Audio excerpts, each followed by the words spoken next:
യാത്ര. ഏതാണ് ആ യാത്ര? ശ്രദ്ധിക്ക.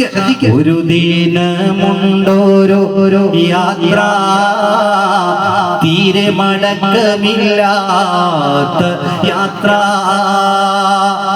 കെട്ടുകൾ മൂന്നും കട്ടിലിൽ നിന്നെയും കേറ്റി കൂട്ടി ചുമലതിലേറ്റി കൂട്ടത്തിൽ നിലവിളി പൊട്ടി. യാത്രക്കുള്ള തയ്യാറെടുപ്പ്.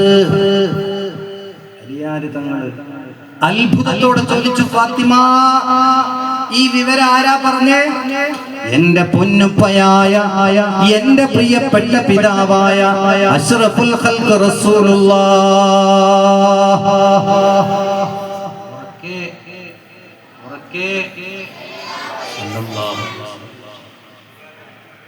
അലിയാര് തങ്ങൾക്ക് വേദന, തന്റെ പ്രിയതമ വേർപെട്ടു പോകുമ്പോഴുള്ള വേദന താങ്ങാൻ കഴിയാതെ വിഷമത്തോടെ ഇരിക്കുമ്പോ അലിയാര് തങ്ങളോട് ഫാത്തിമ പറഞ്ഞു, അലിയേ, അവസാനം പിരിയുന്ന സമയത്ത് ഒരു വസിയത്തുണ്ട്, അതൊന്ന് ശ്രദ്ധിച്ചു കേൾക്കണം.